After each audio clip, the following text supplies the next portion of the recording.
We're going to get started. Yeah, I've got Chris O'Donnell, Vice Chair, working remotely tonight. Chris, you can hear us, right? Yep. Okay, terrific. And just so you know, Laura's and Kate sent me a copy of the first petition, so I had a chance to review it. Okay, terrific. I was going to say, Joe, you want to? Oh, you've got a seat right there. That's terrific. All right, hello and welcome to tonight's meeting of the Zoning Board of Appeals. This is a scheduled meeting. The manner in which we conduct these meetings is as follows. The petitioner will be named, is called to the front. The petition is read by a member of the board.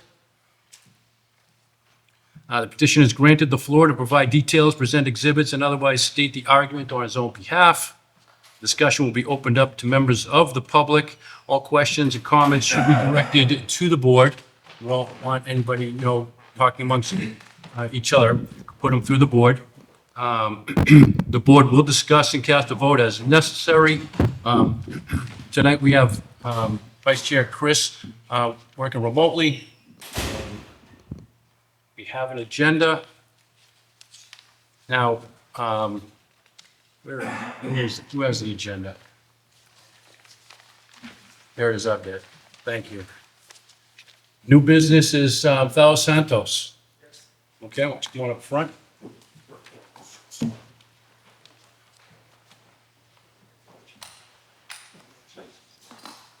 Quiet tonight.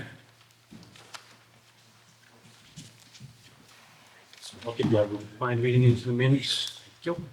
Pursuant to Massachusetts General Law, Chapter 40A, Section 11, notice is hereby given that the Zoning Board of Appeals will hold a public hearing Tuesday, June 9th, 2026 at 7:30 PM at the Town Hall, 242 Church Street, Chamber Room, Clinton, Massachusetts, regarding an application from Thaos Santos, 56 Cottage Street, Unit B, Leominster, Mass. 01453, Clinton, Mass. 01510, requesting a special permit under section 9300 and 3130 of the Clinton zoning bylaws for property located at 104 Sterling Street, Clinton, Mass. 01510, for motor vehicle general and body repair. Parcel can further identified as Assessors Map 101, Parcel 1419. Interested parties may review copies of the petition and accompanying plans and documents at the town clerk's office during regular hours. Any person wishing to be heard should be present in person at said time before the board. Thank you. All right, the floor is yours. Would you like to, well, we've seen you came in for an informal. We remember, does everybody remember? Yes. Okay, good. So thank you for that piece, but why don't you go ahead and just tell us what your plan is, please? We're going to open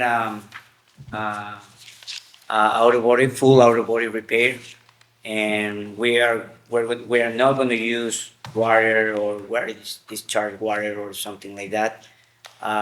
Everything is going to be painted with a controlled area with a special spray booth with the standard specifications of the filter. We have all that design ready, and we're going to have all the information of the scope of work and how it's gonna be the cars inside to the area, the preparation area. It's gonna be contained 3 cars, and the area for the spray booth is 1 car inside. Okay. Yep. And we have a painting mixing storage room with a controlled area too, with the parking lot too outside for 19 cars. And we are not going to use any water or any discharge of water inside to the area. Will you be storing any of the cars inside? Sorry? Will you be storing any cars inside? No. Okay. No. All right. Anything else to add? Okay. Any questions from the board? Katie? That separator you were talking about, the fuel separator? Yes, Do you remember what it was called? I do not. Okay, it's a fuel separator, It's so an oil and gas separator. oil and gas separator. If So- you store vehicles inside the building, you're required to have an oil and gas separator. So you're not gonna be storing inside? No. You shouldn't need that. Just just making it clear that that is something that the zoning enforcement officer, building inspector, would be looking at. So please don't store anything inside. Okay. Okay. Any questions? Chris, do you have any questions? Okay, terrific. Could I get a motion? I'll make a motion. Grant this application for the project that they're working on. Second. All right, we have a motion and a second. Is there any discussion from the group? Anybody here to discuss this? Any further discussion on the board? Nope. Okay, all in favor? Okay, terrific. That permit is granted. Good luck. Thank you so much. It'll be, Thank you. With the clerk for 20 days, then it goes to the Worcester County. During that 20 days, some, people can appeal it. Okay. So just take that advice. All right. If do- Thank you. if want anything before that. All right? Thank you so much. Very good. Thank you. Good luck, guys. All right. Just give me 1 second to think of what.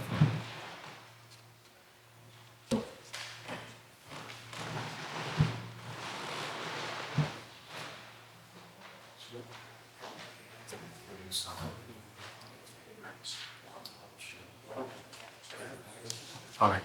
All right, next we have an informal, John Sweeney.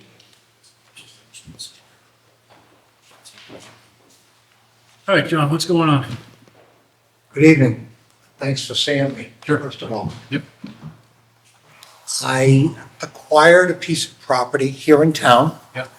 It's a 23 Laurel Drive here in Clinton. Okay, yep. And what's there is a defunct old metal, looks like a trailer type building. I met with the building inspector and he strongly advocated that I come and meet with you people, Okay. because he didn't feel that he could, under his authority, grant me a building permit to do anything with the property. So that's why I'm in front of you tonight. Okay. And so you're going to rebuild, you're going to demolish? Demolish, and I want to apologize, I didn't realize they were, I'm originally from Waltham, and usually 4 people show up at these meetings, not 6, I'm impressed. All these people are here to dispute what you're about to do right now. To show them what, like, we're sort of talking about. So, I apologize, it's no worries, the rest of it's just, no worries. We'll look at everything. Yeah, thank you. Thank you. Existing. Okay.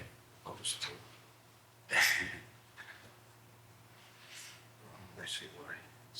50, so those side setbacks? So, the side setbacks are, This is commercial zone.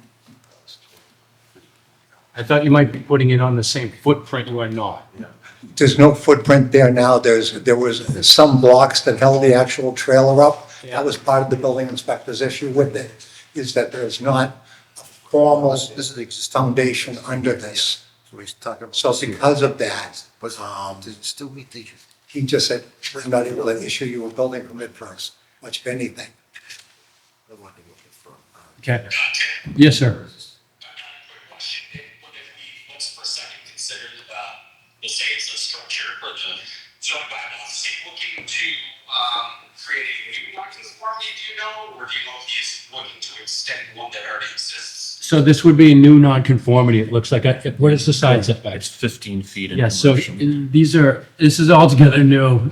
You're trying to create the side setbacks are coming up 4 feet short on each side. So he's not, it's not even going on the same footprint.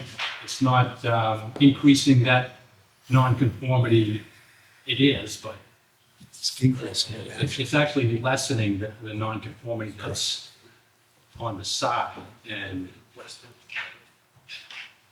the thing is, it's not occupying the same footprint. Okay, is he already non-conforming on those sides, do we know? Yes. He is indeed. And the front. And is that the front or the rear? Yeah, and the front as well.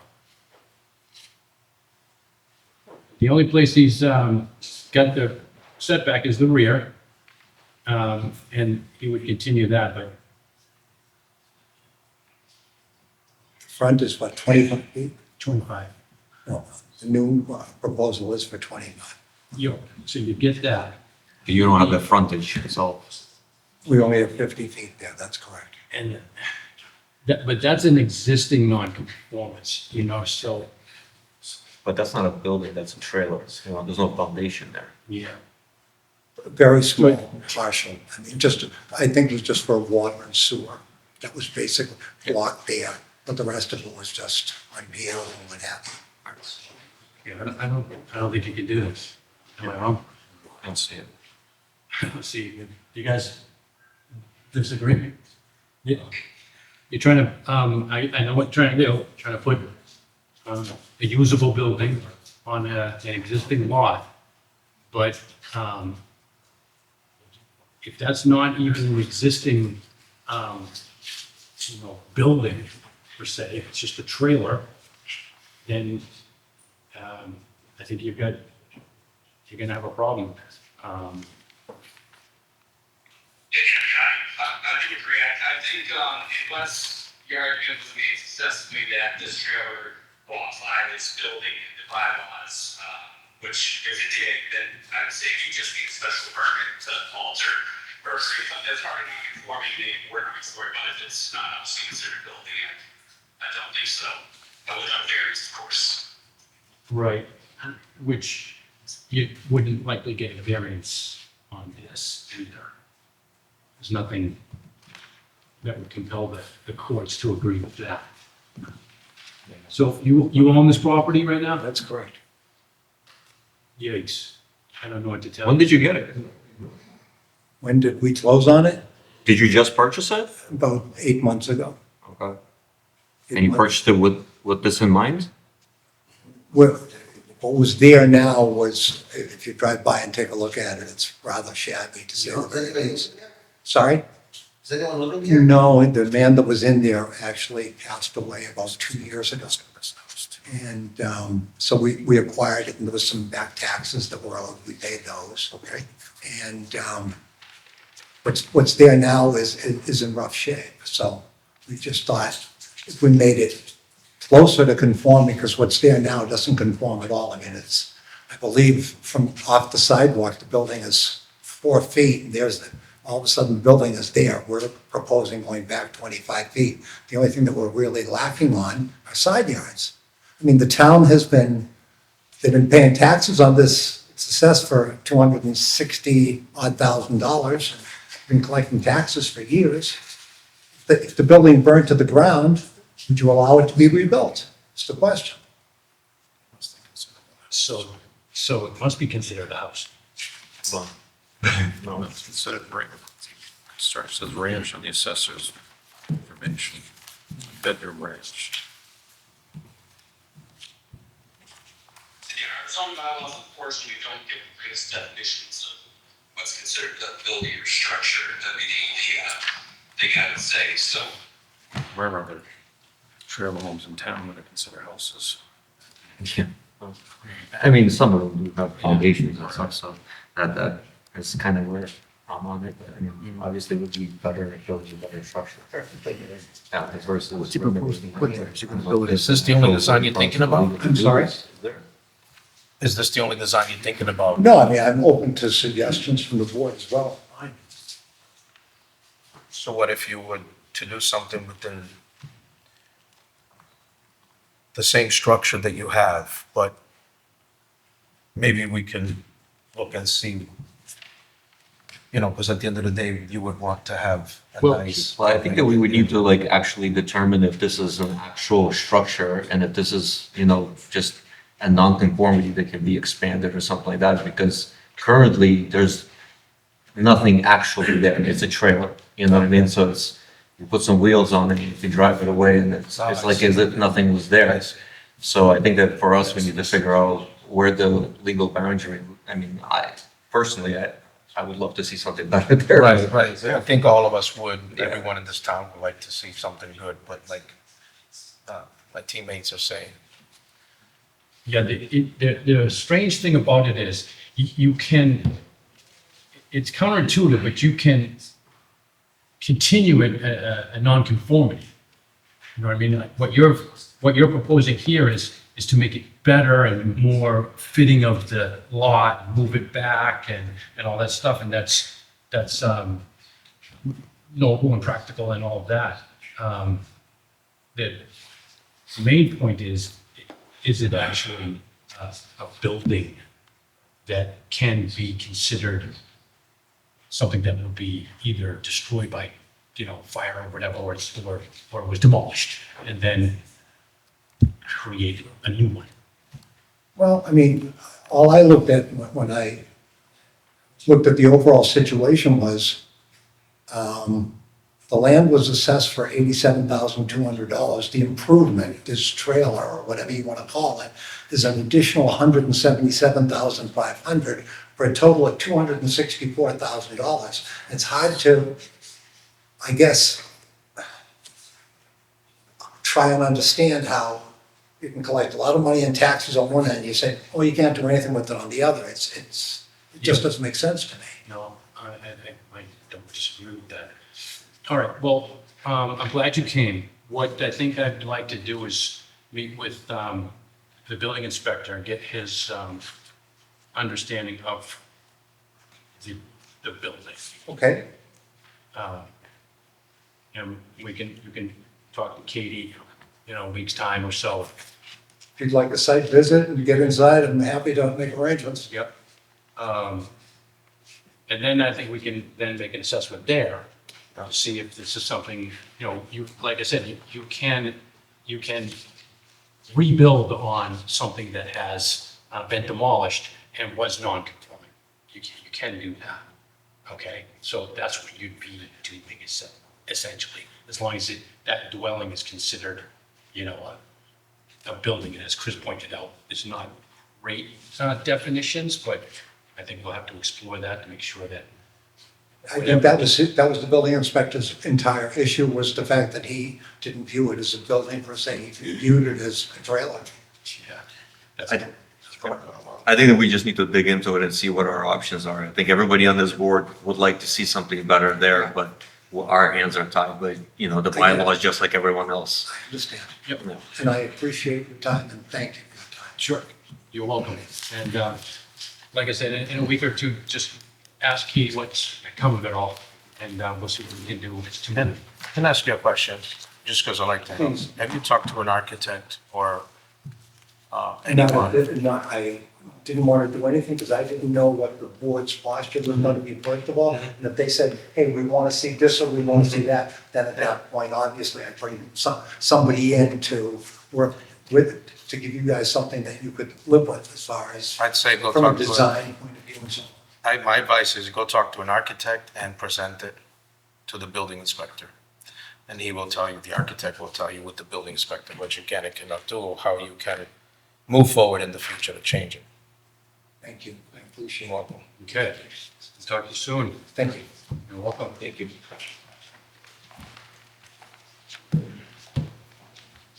I gotta go take a look at this isn't.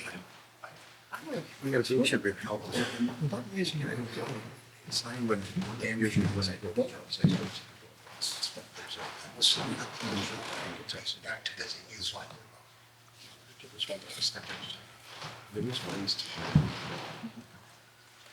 Okay. Right, right. All right, next on the agenda.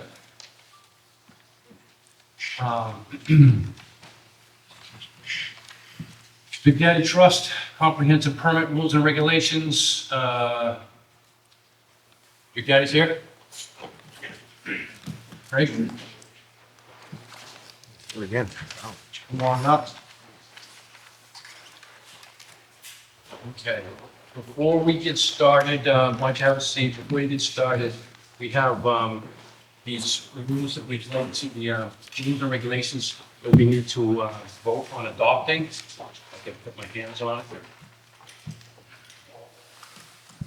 Everybody looked at the those rules? We did? Good.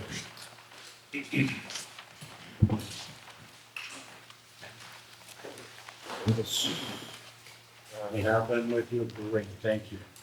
I have them here somewhere, maybe, on this here. All right, these were the rules that were drawn up by town council. Town of Clinton Comprehensive Permit Rules and Regulations of the Board of Appeals. We would like to have this adopted, and we need a vote from the board to do so. And so, could I get a motion to accept these? Make a motion to accept the proposal. Second. All right, Walter, second. Is there any comment from the public on this? Any comments from the board? Okay, all those in favor? All right, none opposed, that motion carries. Thank you very much.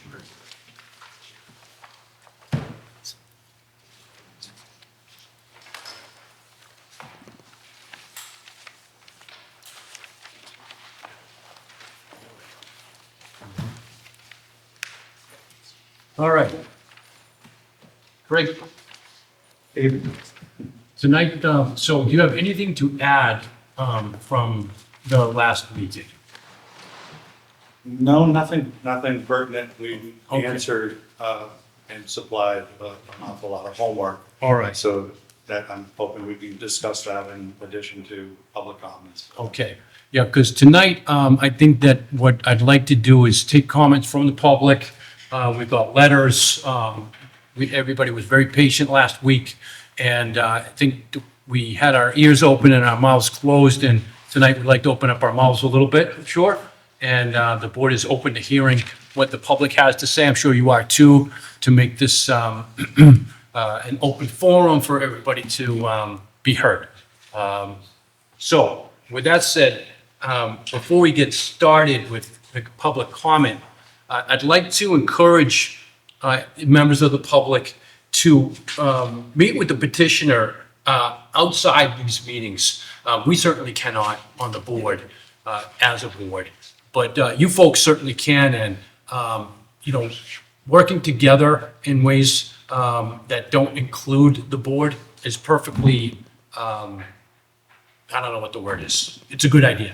Work together. You're all neighbors, and there's somebody's going to put something right next door to you and become part of the neighborhood. So good idea to reach out and discuss this outside these meetings. Does that make sense? Awesome. Okay. So first, I'd like to say that we did get some peer review proposals. All right, so there's traffic, there's stormwater. These two important aspects. Howard Stein Hudson is a planning and engineering firm, and Haley Ward, a technical consulting firm, have put in proposals for that. Joe, I don't know, would you like to make a comment about what those proposals and what action we should take on them? My thought was that we would, as a board, be voting on what to accept. Am I about right on that? Yes. Okay. So you have three proposals, two from Howard Stein Hudson and one from Haley Ward. The one from Howard Stein Hudson that is traffic related includes an initial kind of consultation with the applicant's team to define the scope of the traffic study. So they don't do too much, they don't do too little, they do what your consultant feels is right, and they can go off and do the traffic study. Right, and that's, And- now, was that, so there were stormwater and transportation, that was, Yep, June 5th, Howard Stein Hudson is the one that is transportation related. yep, okay. So I would recommend to the board that you move forward with that so that they can get information, so they can start the traffic study, because that's going to take a while. The two civil engineering proposals, one from Howard Stein Hudson and one from Haley Ward. Haley Ward was the peer review engineer for the prior application on this site. that was 12 units, that the planning board, either denied or didn't act on. I'm not sure exactly how that ended, but it's neither here nor there. We reached out to Haley Ward because of that, that prior experience. We found that the people that were involved with that at Haley Ward are no longer there. They still wanted to give us a proposal, and they did so. Yep. Haley Ward came back with a proposal of 10,640. And then Stein Hudson, Howard Stein Hudson came in at, 8-1. yeah, 8-1. Yep. So it was a little interesting that even with the prior experience, Haley Ward's more expensive. I don't have any experience with Haley Ward doing peer review.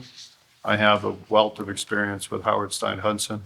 I've used them on, I think, the last 4 Chapter 40Bs.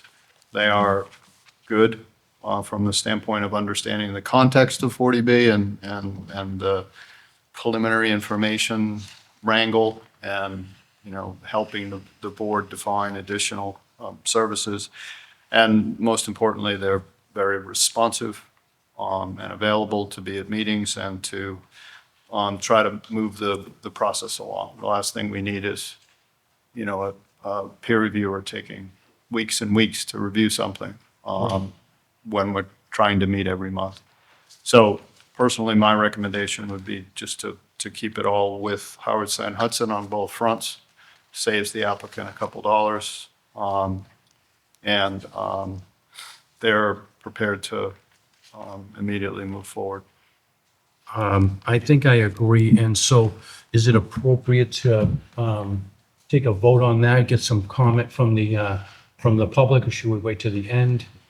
Does it matter? It's the board's decision. Yeah, okay. And the applicant has only 2 reasons they can object. One is a conflict of interest, and the other one is that they feel the chosen peer reviewer doesn't have the qualifications. Okay. So I don't see that in either of those cases. Do you find any conflict of interest with Howard Stein Hudson? No, I'll vote aye with you guys. All right. So to members of the public, do you understand what just happened? We've got some peer review to do on the traffic stormwater. Howard Stein Hudson and Haley Ward were asked to put proposals in, and we got proposals, and now we'd like to decide on who it is that we choose to do those peer reviews. The board will make that decision. I think we will defer to Joe, who's the expert on this situation. Does anybody have any comments about that? I do, define peer review. So, What is it? so your line of work, you will have peers. Same thing here. So you've got somebody who's is an engineering firm, a consulting firm, they have peers. And so now what their group has come up with to say, okay, this is all going to work and this is how it's going to work and these are the things that are going to be done. Now we have a peer to that engineering firm who has nothing to do with it. Look at it and see if they agree, disagree, what changes they would make. Am I about right on that? Yes, and the peer reviewers would work directly for the board. They would invoice the board. The applicant has to pay for that peer review. And the way that the applicant pays for that is they present a check to the town. And what's known as the Chapter 53G fund would be established. The money would be in there, and that's, the peer reviewers would bill the town and be paid from that. If that fund is exhausted, then there'd be a request for additional funds. It's important to note that the board cannot engage these engineers to do independent study. They can only review what is presented. So if there was need for additional scope, additional studies, additional information analysis, then the board would request that the applicant's team do that additional work, and then that could then be peer reviewed. Thank you, Joe. Does that answer your question? It's Bill, right? Yeah, no, I'm just wondering, what if they totally disagree with what the other engineers have decided? That's when it comes back to the board. and- It's put at the feet of the board. Yeah. But in those instances, the board's most likely to side with your engineers rather than the other. I find that this is, in practice, there are disagreements, there are differences of opinion, and they work it out. They would go just back and forth until the issues are resolved. And that's done in the open forum so that the neighbors can hear it and see it and understand what the issues are, and have commentary to it. I mean, it may involve an issue that the neighbors know a lot about, and therefore that input could resolve those issues. So it is dynamic. So the way that this usually works is they've presented the information that gets peer reviewed, and the peer reviewer puts a report into the board. The applicant's team then responds to that with additional information, revisions to the plans, revisions to the reports, and usually a point-by-point response. Then your peer reviewer responds to the responses. And that can go back and forth multiple times until they whittle down all the outstanding issues and they're essentially resolved. Does that make sense? Excellent. Okay, great. Is this based off of his information that they give to the peer reviewer or the town's? So let me interrupt. When you speak, just let us know who you are. Sorry, Jesse. Montaro. Okay, go ahead, Jesse. Is this based off of information that they provide the peer reviewer or that the town provides the reviewer? Because I'm sure what they have to say is different than like what our community sees on a daily basis when it comes to traffic and the waters and all that stuff. I'm just wondering if it's based off of our information or their information. All of the plans, analysis, reports are performed by the applicant's team by professional engineers, registered professional engineers, either civil engineers or traffic engineers. There are standards and protocols that they follow. In the case of traffic studies, there are national and state entities that kind of govern and provide outlines of how to perform a traffic study.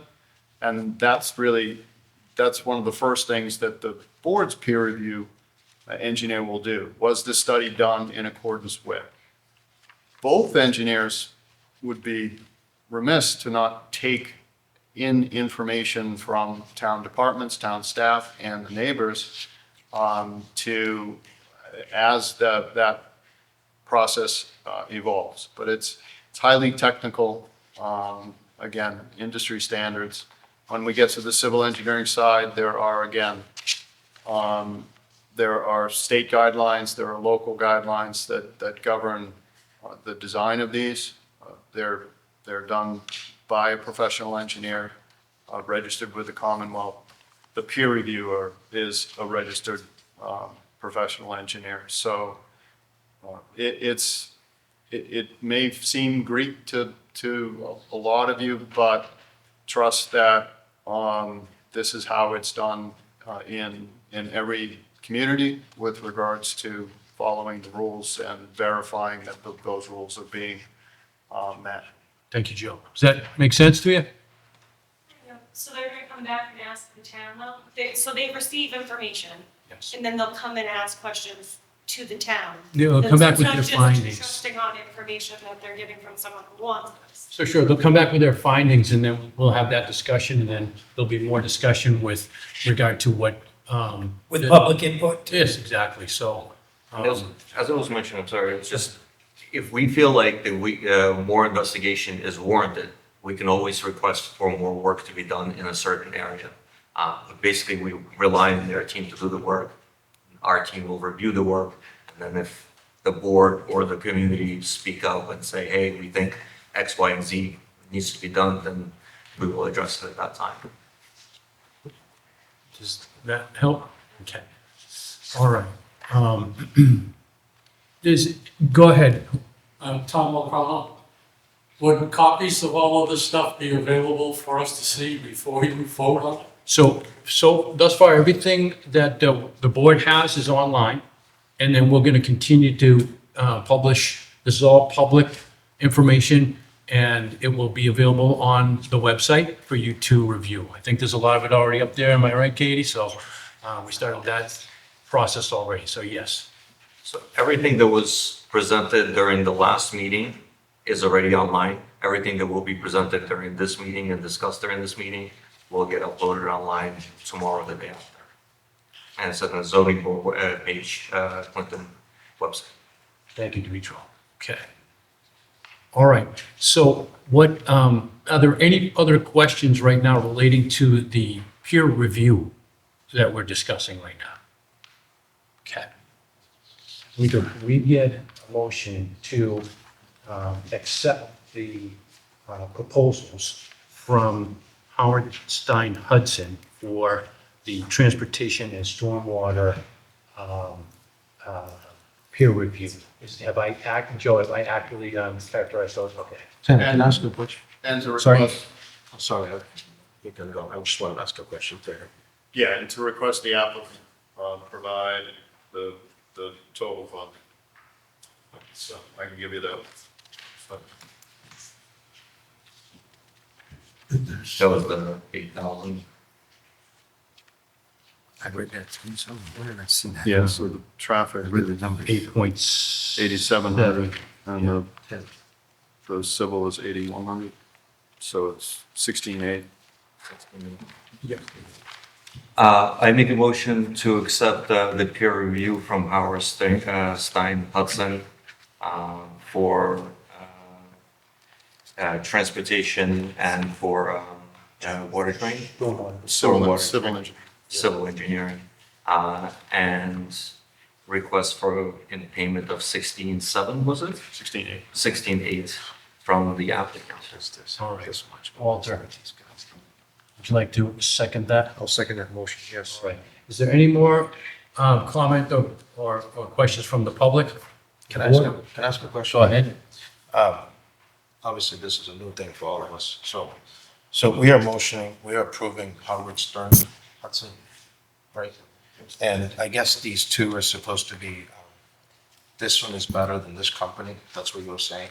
It's just that he had experience with. Right, so we're saying that Harley Ward doesn't, right? I'm just confirming, because they have a list of other things that they're doing, and this company doesn't on their paperwork, and I'm just trying to understand the difference. Is this company would do more than this company? No, Just they're because you- both, it's just I think it's in semantics, but both will do a full-blown review of all of the information that's in there. Again, they're not tasked to do independent study, so they're reviewing what's been submitted. So. It's a good question. Because one of them is listing more. and I don't understand They've what's- just itemized it. What they're both going to do Oh, is okay. review everything that they've. Okay. Because one of them is itemizing more, the one we're voting on. Yeah, it's a matter of whether they break out and itemize everything or Okay. if they, if Just they're good. more general in their language as far as the scope is, but they're gonna look at they're gonna go visit the site, they're going to look at the civil engineering design, they're going to, look at the stormwater. So it's essentially a deep dive into Sure. all of the information that's. Yeah, and we can ask for more information anyway, so. Certainly. We can, sure. Certainly. Just wanted to be clear. Yep. Thank you, guys. All right, you're welcome. So we have a motion and yep. Yeah, and Mr. Chair, for the board and for the applicant, I just want to clarify. So the board sets the fee for the peer review, which under your brand-new rules, you're allowed to do. But it's also required that the applicant may have to replenish those fees. If they dwindle, a further review is required by the board based on submissions that come in. So just want to make sure that's clear, and that's a requirement of the board's rules for comprehensive permit applications, that the fee may need to be replenished if it dwindles below what's necessary for the work to be completed. And that's something that the board staff will need to administratively monitor to make sure that we don't fall behind. Okay, sounds like that's something Katie would be in charge of monitoring? I think Katie and Mr. Duffy as well. Okay, very good. And you understand that as well, Craig? I do. That's a replenishment requirement. All right, we have a motion and a second. Is there any further discussion? There's none. All those in favor? Aye. All right, none opposed. That motion passes. Okay, thank you very much for this. Yes, that, very good.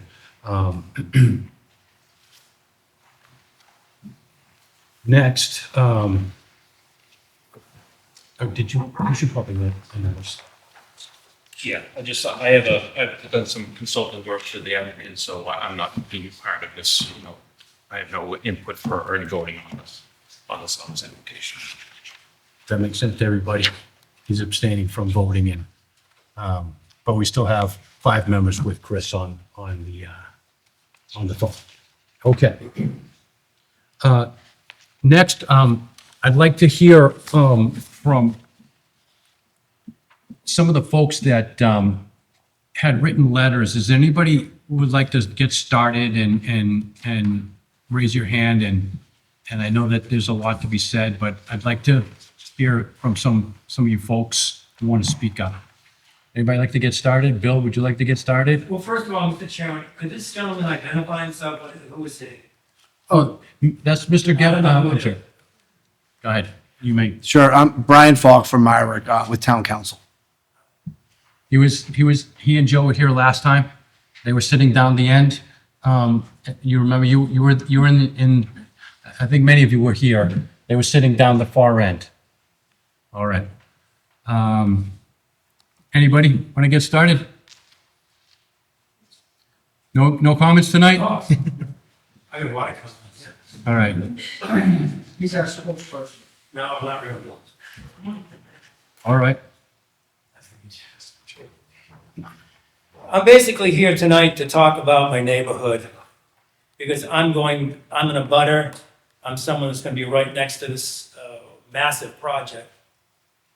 I want to thank the Zoning Board of Appeals for serving the town. Chairman McGinn, Vice Chair Chris O'Donnell, wish you were here tonight. I've congratulated him on his excellent tribute time in the road race recently. Can you hear me, Chris? Too kind.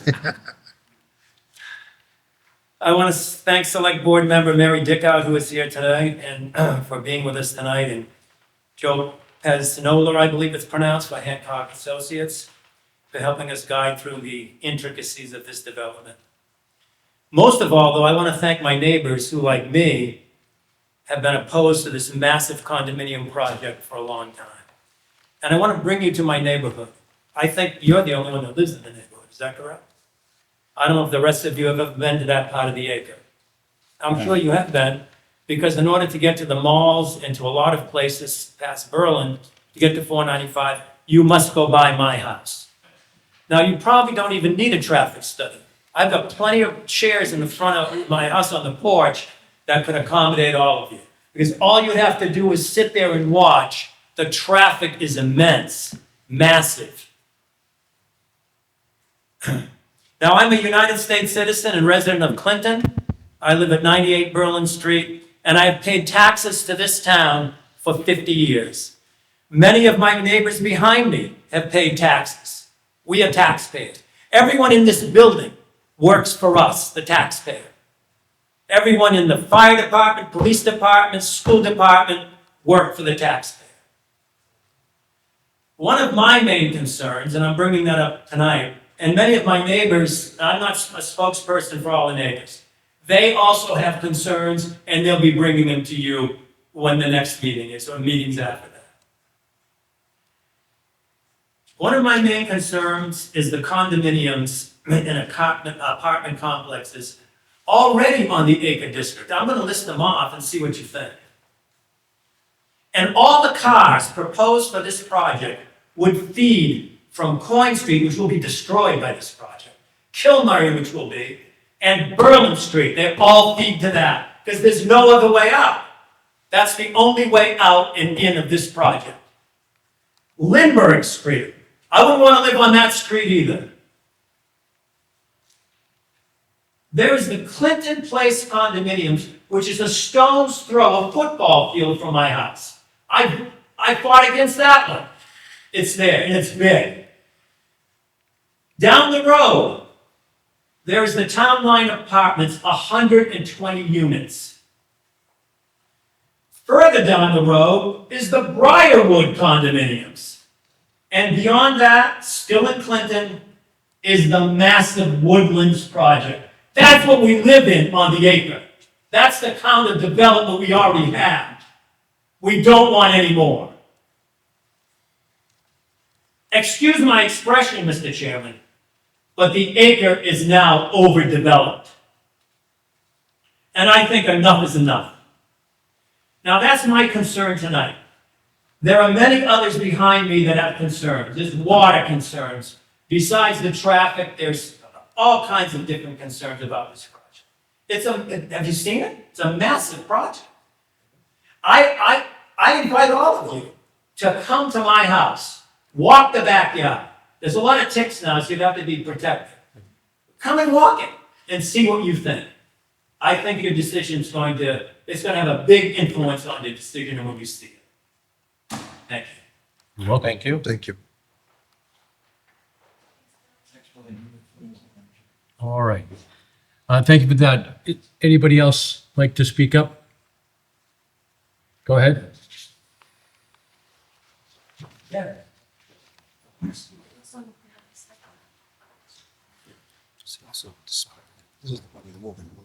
Hi. Christine Latini, 127 Berlin Street. Okay. My comments and questions tonight are in regards to stormwater concerns included in the peer review. In the May 27th presentation, the developers commented that the stormwater catch basins and drains on the Coyne Street site are in disrepair and covered with 70 years of debris. Have the developers calculated the increased flow and volume of redirected stormwater resulting from their repairs? This increased outflow impacts the wider stormwater system, which traverses Berlin Street near Clinton Place condominiums into a man-made stormwater channel running through several properties on the western side of Berlin Street, crosses Berlin Street again at Candace Street, and ultimately terminates at the end of Candace Street. Can the current stormwater system support an increase after decades at the current flow? It will be important to include a wide stormwater system review, including Berlin Street and Candace Street, and the adjacent wetlands, and the studies needed to review the project. Thank you. Thank you.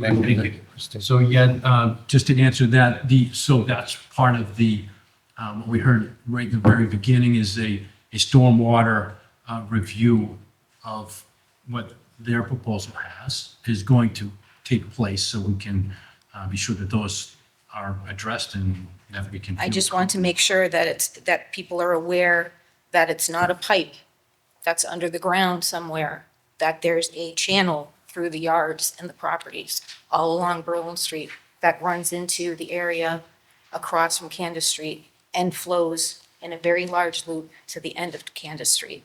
So it's not just a system of pipes that need to be reviewed for flow. It's actual topography, ditch width, adjacent wetlands. Those areas often overflow. Sometimes they're dry. Sometimes in the winter they get clogged. An increase in flow from the Coyne Street project, especially if there has been limited flow from that area for 70 years, is going to make a big impact for the entire neighborhood, including Berlin and Candace Streets. Had you provided these pictures? No, Who provided these pictures? Somebody? Okay, thank you for these.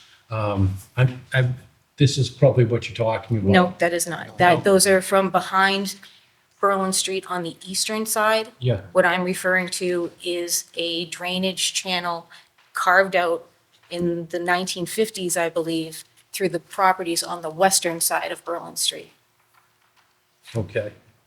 All right, well, thank you for those observations, that information, and we'll find out what's. Happy to have you walk the property if you would like to see where it flows. Okay, Thank you.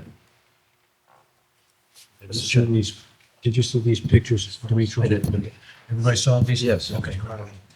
You think that when we are discussing these things, we can have a map of everybody's naming streets? I've lived here 15 years. I don't remember what street they're talking about.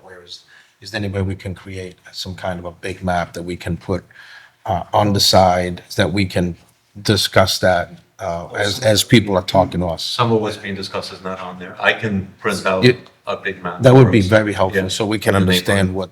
which area they're talking about. Okay. Thank you. It's Mika? Yes. Is there something you want to have Mika point out on the map right now for you? No, what they were talking about, the streets and everything, I'm trying to understand the neighborhood, because Well, I I wish you lived would here. come and visit the neighborhood. I've been living in this neighborhood 15 years. I love the neighborhood. I'll come by, have a beer with you anytime. But right now, as you're talking about it, I don't understand the street names like you understand them. So I need to understand where your house is because I build for a living. So I want to understand what you mean. I want to understand what she's talking about, what you're talking about. I think it's better if we have a bigger map that we can all just discuss, especially what, I'm sorry, the other lady that was here was discussing just recently about the drainage system and how it's going through properties or whatnot, and we just want to, clarify that. Just I want to see it, that's all. Sure. All right, next. Can I elaborate a little? Sure. What's your name? Paul O'Connell, 22 Coyne Street. I live across the street from where the driveway will be going in. Okay. I've lived there for 70 years, actually 71. Was born and raised in the neighborhood. I know every rock, tree, and hole in the property. The WPA back in the probably 50s put that drainage system in after World War II, I believe. When it was originally designed, it crossed Coyne Street. Coyne Street did not go beyond where the big tree is, boom, it was a field. It went across there and then it hit a point where if the pipe would not take the water, there was a ditch that was dug all the way out to behind Devarney's house, which would be 114 Berwyn Street. That was a retention or a ease until the pipe could take it for the water to come down. In days when we were younger and there were no trees or anything else there, we could float a raft from my mother's house on Kilmurray Street to Lindbergh Street. So it does get wet there. Okay.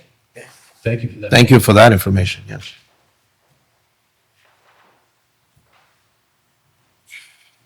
All right. Anybody else? Sure. Deb DeVerney, 112 and a half Berlin. I'm in a butter, and I submitted the pictures. So I'm concerned about water that comes into my yard. So since this project started in 2024, it has been bone dry out there. I said to my husband, we could have a brush fire back here. That's never been the case. It's always been full of water like what you see in those pictures. Did that happen this spring? No. No. No, because it's been so dry. Okay. There has been no water the past 2 years. Yep. So one question I have, I'm not technical, I don't understand the civil engineering and all that sort of stuff, but all the testing that they do, is it accurate? Because the area has not been wet, it's bone dry. So does that mean anything? So it's a very good question. I can't answer that question. The engineers will answer that question. Because it's not I'm sorry, Joe? No, I was just asking if, because you had experience Yeah. with this process, can you speak to, changing conditions? And when they do these reviews, are they looking historically? How do they determine?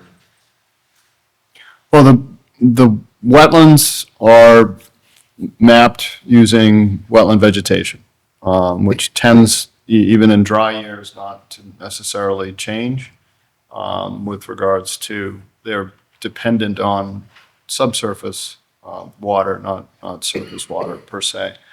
And the soil testing is, they look at the soil conditions to understand evidence that's left in the soils from what the water table rising and falling. So they can determine what they call the estimated seasonal high groundwater from that evidence. even in a dry year. So it's looking at the historic highest the groundwater gets. So the answer is yes. They utilize different methodologies in both the wetlands and the civil engineering to overcome, issues on a dry year or dry spell. So do they provide like estimates of here is the maximum impact versus minimum impact? They have to use the worst case. Okay. Right. So their systems have to have their stormwater systems have to have vertical separation to the estimated seasonal high water based on that worst case scenario. So, they could dig a hole 10 feet deep and not find any water because it's a drought. And if the evidence was 2 feet down, they would have to design their system based on that. So it is trying to understand the worst case scenario. Does that make sense, Debbie? I guess so. Okay. So I guess in a nutshell, the answer is yes, they do account for these dry periods and whether it was 10 years or 2 years or we got a flood yesterday. All these things will be considered based on the evidence of the soil. Okay. All right. So another question I have is, what will the elevation of the road be behind my property? What's the elevation? I think that's to you, Mika. That 112, Duvarney? Duvarney. Yeah, that's it. Well, this is going to be elevated, well, behind your property, this is a very large flat area, but then it starts to rise onto the property. And that's what our driveway is following, is that rise coming in. So we are coming up from your property line, 100 feet back, it's 90 feet back, you're coming up about section. So it'll be 7 feet high. Yes. So one of my concerns is with the water issues, I feel like it's going to create a low area and water will accumulate because of the elevation of the road.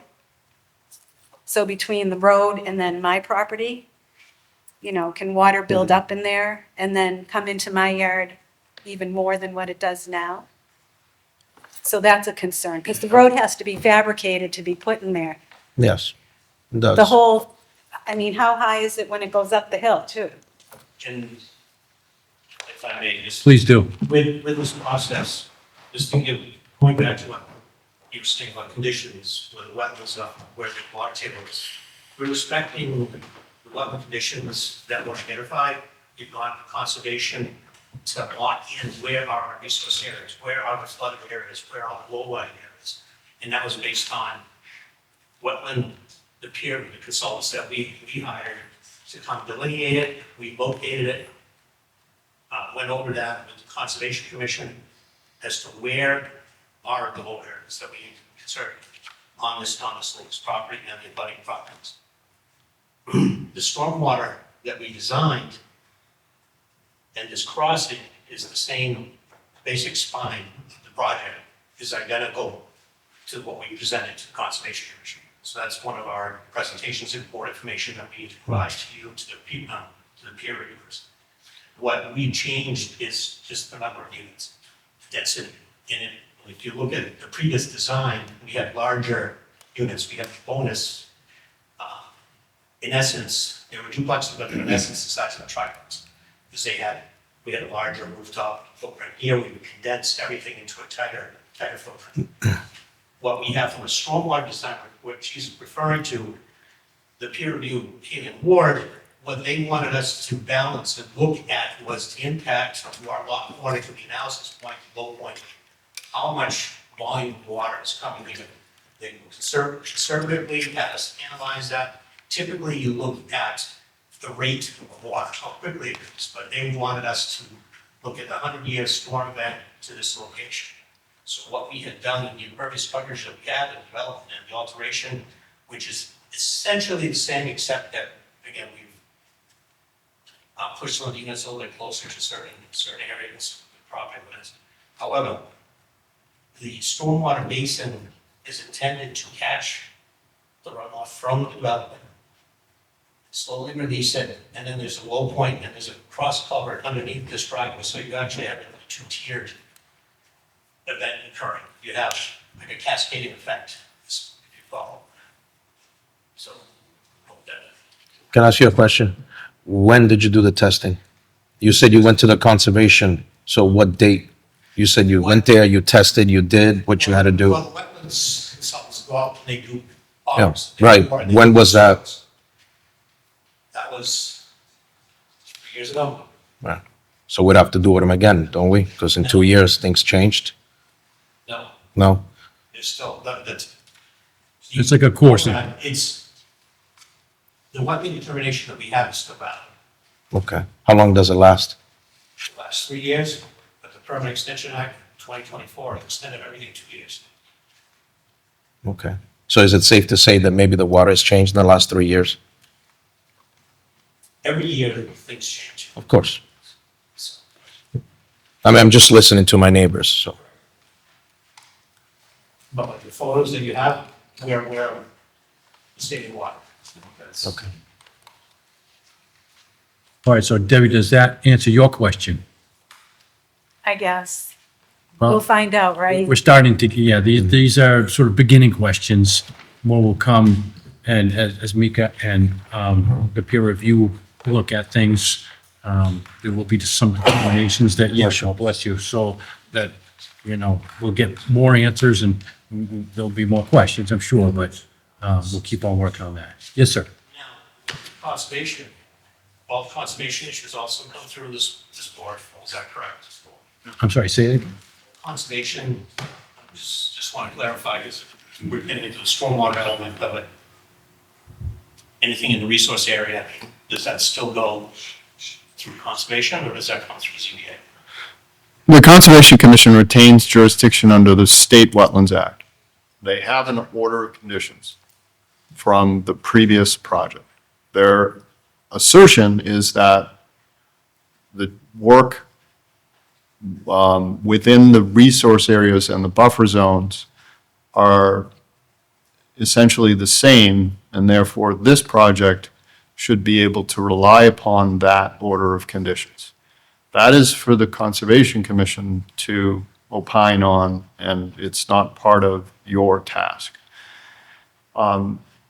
In many towns, they have a local wetlands bylaw, which in those cases, the ZBA under a Chapter 40B takes jurisdiction under the local bylaw.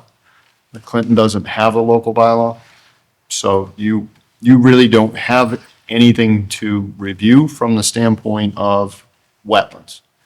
You do have overall review authority of the design of the project. So stormwater is in your court. So even though it was reviewed under the prior project, you have the ability, and your peer reviewer will look at that. Now, they've submitted the prior stormwater report and the June 8th correspondence to the board. They are committing to submitting to you a revised stormwater report that takes into consideration the changes to this plan, the increased number of units and increased impervious or whatever. So it would be good to know when that is forthcoming so that we can let the peer reviewer know that they can start, but there's an updated stormwater report coming. Okay. Does that answer your question as it relates to wetlands, and that's not? Yeah, well, just in general, that everyone's aware. Yeah. Mr. Chairman, may I Yes, ask sir. for a moment? Craig. Okay. Just point of order, when we did our testing in 2023, the rainfall that year was 14.5 inches greater than in the subsequent years, 2024 and 2025. So to your point, Mauricio, we were even though we're leaning on historical data and science, we were testing during historic rainfalls. Okay. So just, I thought. Thank you. It's available information, so we just clear it up. Sure. Thank you for that. Okay. Okay. Anything further? So, yeah, so just one of my concerns is if the stormwater system doesn't work and I continue to get water in my yard because of the elevation of the road, I was told it would be my responsibility to correct it by the chair of the conservation. What is your question for me? That if this storm system doesn't work and I continue to have water and it needs to be corrected, it would be my responsibility to figure it out after the development is Who done. told you it would be your responsibility? Kimberly Roth, was that her name? So I can't answer that question. I don't Oh, know no, if I know I'm you on can't. the I'm just board. telling you what my concern is. Yep, okay. Yeah, Tim, that would likely be something that would be decided if you were to file some sort of civil case in court. There's really no way for us to say one way or the other.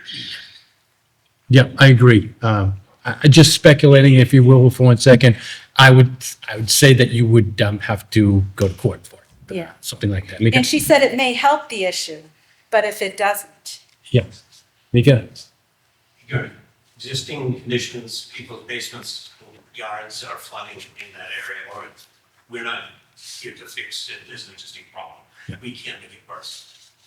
I think that's what Kimberly was kind of getting at. If you have an ongoing issue, that it's not, it's responsible to fix your issue, your problem, but we can't make it worse. And that's the Well, if I get more- the civil aspect is what, if there is damage onto your property, then that's, What, to the chairman's point earlier, a sideline conversation would be, how can we work together to solve that issue for the entire neighborhood? Which I believe I addressed at the last meeting, was to correct the issues that exist with the 1950s. To your point, correct the issues that exist with that drainage system. And with or without me, that's something the neighborhood should have done a long time ago, because you're not the only person who said I have water in my basement all the time. So, yeah, okay. Thank you, Craig. Yes, Mika? and kind of going along with that, a lot of this infrastructure, and that's really the point of our design, because you don't have the permission to go on other people's property, there's no easement, so it's, the town would have to take that initiative to take the lead on that. Yep, understood. So you think you need to demonstrate the problems you're having now and record that and in some way, document it, and if it gets worse, then you've got something. Otherwise, as they said, not here to fix that problem, the pre-existing condition, whatever you want to call it. right. Well, if I get more water after the development is done, then I would say it's because of the development. And then you're stuck. Yeah, so that's. And then you're stuck. Now, would that be in writing that this development would not cause a worse water issue? Would that be in writing? So Guaranteed? these are conditions that we can try to work through this process to, what you're talking about right now is an existing condition, and now that's gone further to say, if that condition worsens. Right. Well, what do we do? I don't know, maybe we can work something out with the group that says, all right, they're not gonna fix your current problem, but if it does get worse and you can demonstrate that it has gotten worse, then what then? And we'll try to work through that. Does that make sense? This is part of the process. I have a question for you guys. Who has the worst water issue in their home? Debbie? No? I don't know. I don't know what my neighbors I mean, have. who's the closest to her house? I mean, those are things that, Well, I think I'm the closest to the brook that runs behind me. okay, Yeah, my neighbor next to me, going the next one up. I know, the middle, yeah. I know that they put one of those systems around their house so that they don't get water in the basement. Okay. Yeah, You talking about in the basement, something like a French drain or? I don't know, it's something. In the that, basement, French drain system, yeah. You know, they, Something like that. Or maybe exterior could be. yeah, because My house only has a crawl space because of the fact that the groundwater doesn't run up. And you get a higher year, it still comes in, even though I have a board slab and everything. I would have just to give an example, like the gentleman guaranteeing. I remember 3 years ago in Leominster, we had torrential rainfall of 9 inches in a matter of 2 hours. And it washed out, it flooded our office, it flooded infrastructure. So things happened that no one could have designed for a passenger storm. So within the normal parameters of major design, that's what we try to follow statutes, requirements that are before us. And that's why we present the project, and then it's peer reviewed, does this make sense for these conditions for this site? So to say something to you guys, they have testing that was done 3 years ago, right? So they're gonna present the testing to the board, everybody can see the testing, right? We can ask for that, And it's already out. right? It's already there, so everyone can see that. So since the last, bless you, since the last 3 years, you said that it's been a bit dry, right? So maybe we need to, if I were you, would monitor that, and we can look at how the future drainage system is gonna work and how better it's gonna help the neighborhood, so to speak. And I think it should tell us, you said 3 years ago, what was the water level, 14 inches or something? 14 inches above. 14 inches above. 68. Depending on where we are, right, because it shows. the Well, no, I'm water just level. talking about general rainfall, In general. 68 inches that year. Right. Versus 50. Right, so the graphics design will also show where the water table is and where in the map there is more water than there is less. So you'll be able to tell in their design where there was more water or less 3 years ago than there is today, I would say. And that could also help you guys determine, what's really happening, if Yeah. that helps. So again, I'm not trying to Sure. repair or fix the existing issues. I'm just concerned about the issue getting Going forward. worse. That's my concern. Mhm. I'm okay with the way things are today. So I'm just making a comment. Mhm. All right. No, absolutely. Anything else you'd like to bring up? Yes, since the expertise is here, I'd like to know how tall the buildings are gonna be on Lindbergh Street.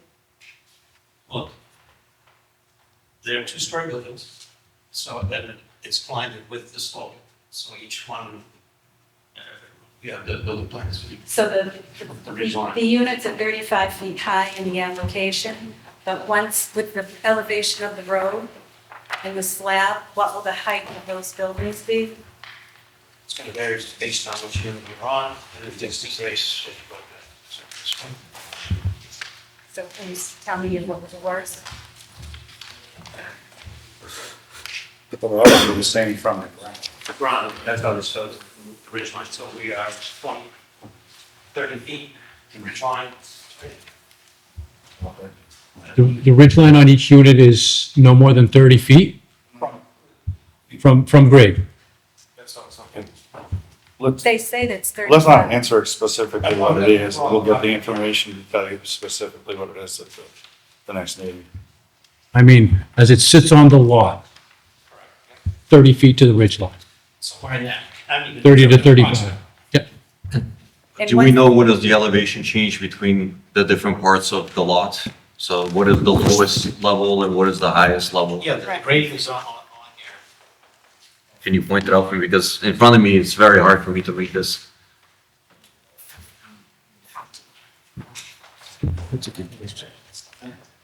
So here, each of the units, we identify the top of concrete is labeled on each unit.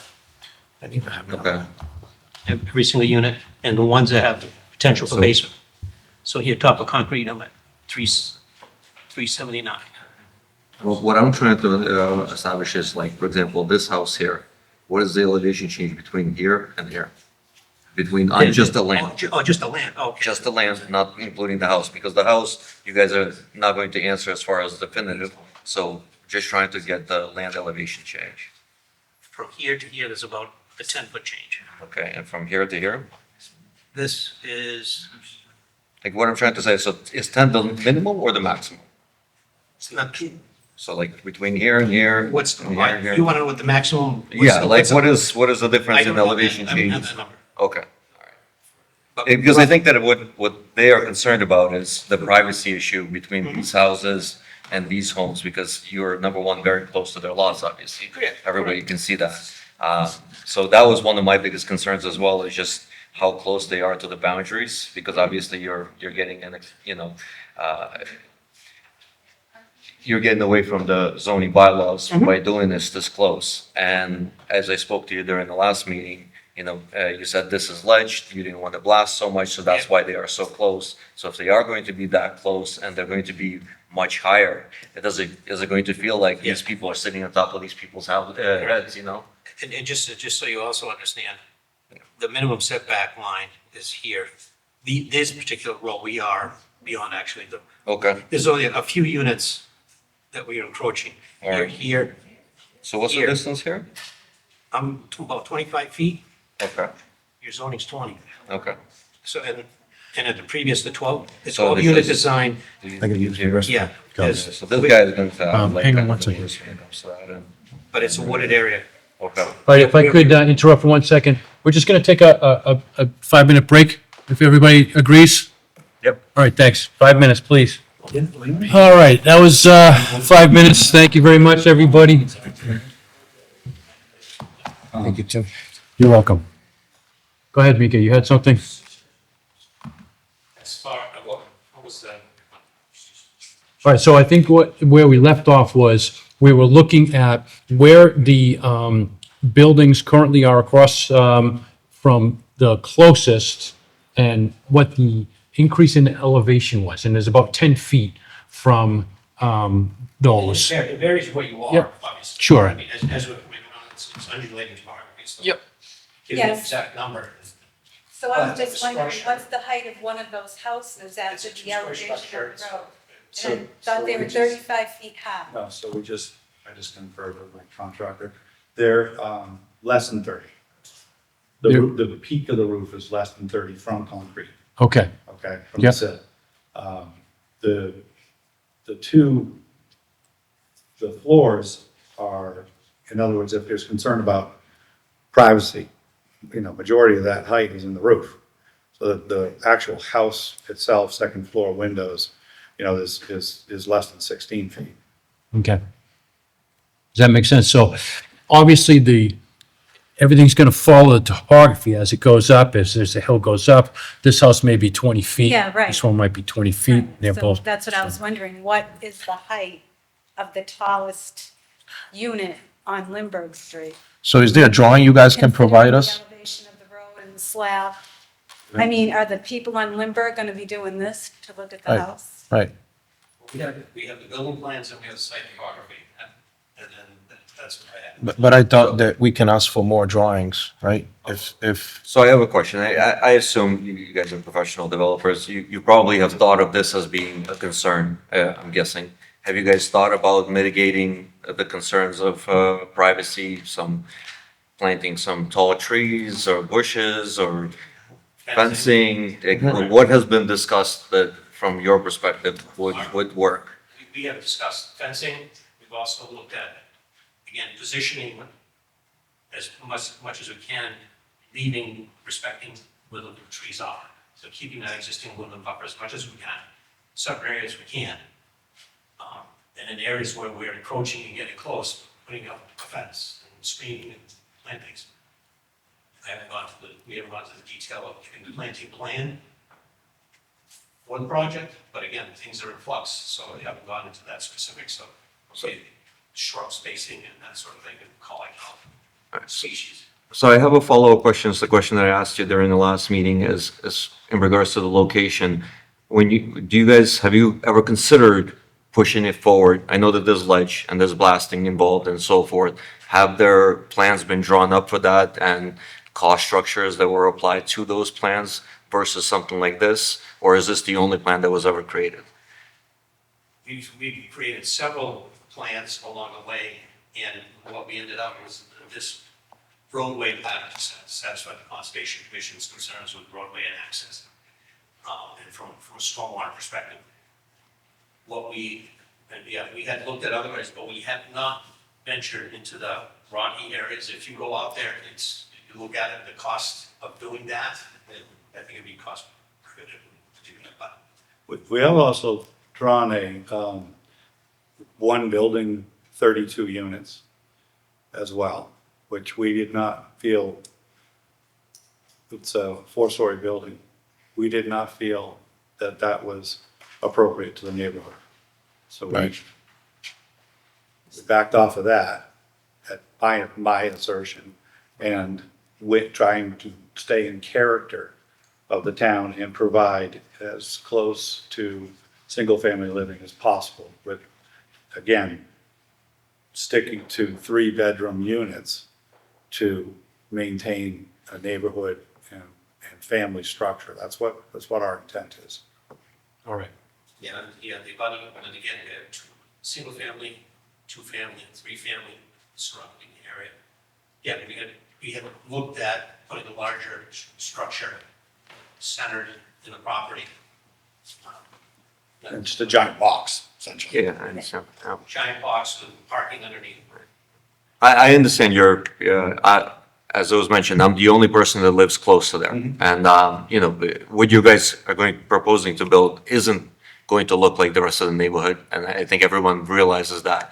I understand what you're trying to do and you're getting as close to it as you possibly can under the proposal of how many units you're trying to build because you don't have the land to put a bunch of single families or so on. And your previous proposal was rejected or however it was ended. Point of order, we withdrew. Yeah, you withdrew.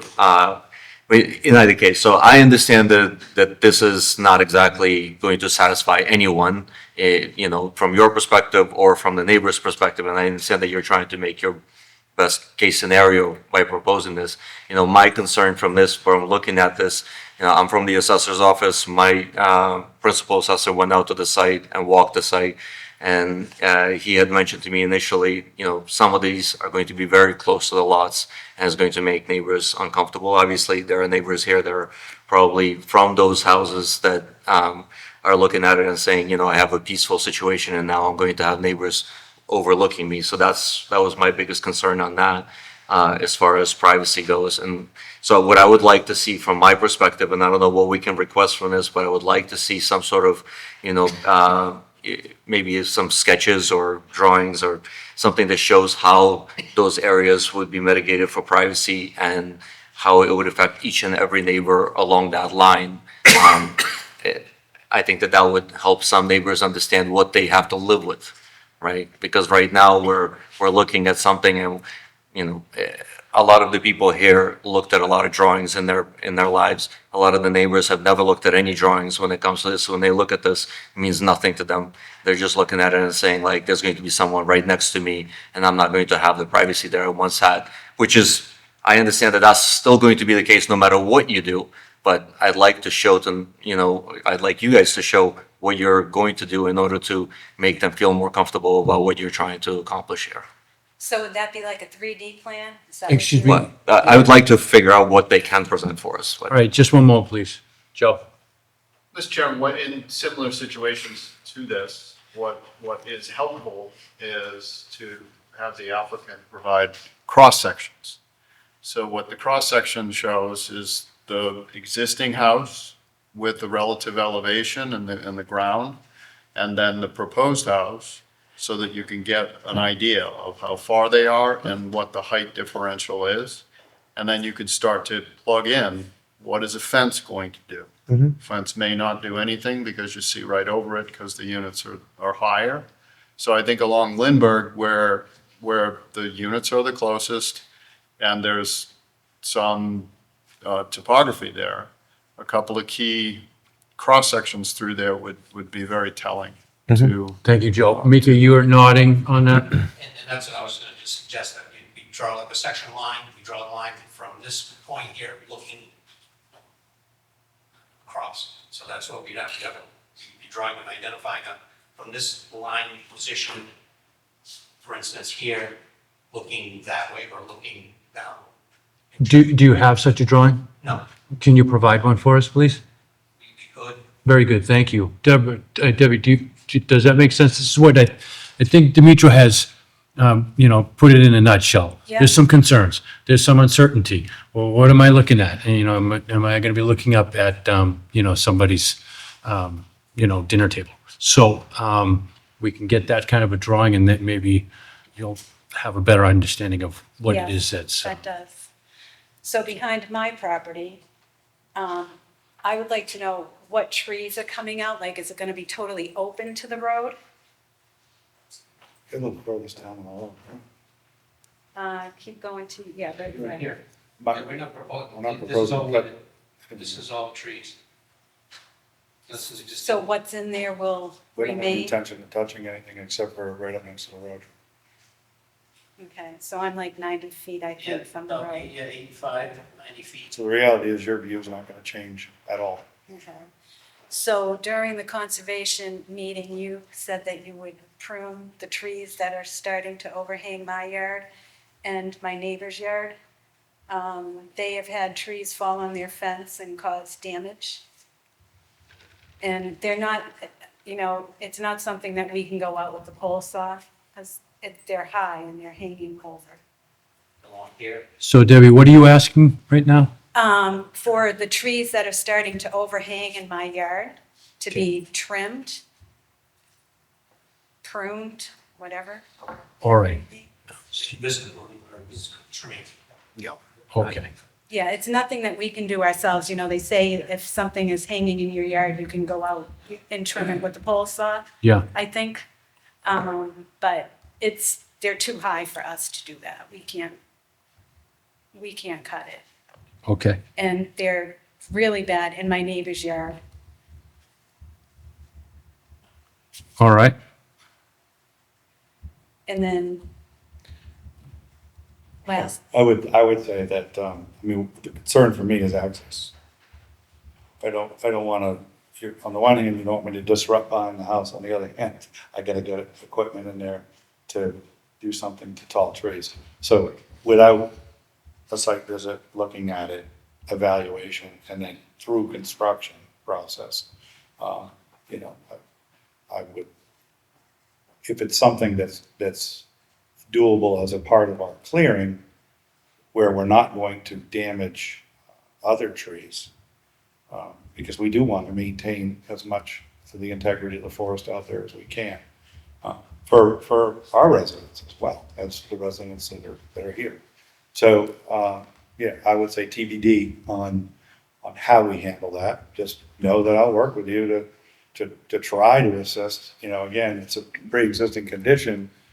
Is that tree on my property or is it your tree? We don't know, right? So who's, right? yeah, it's So not your whose problem. tree is it? We don't know. But when we determine that and what the condition of it is, and does it sacrifice, do we sacrifice 5 trees to get to that one?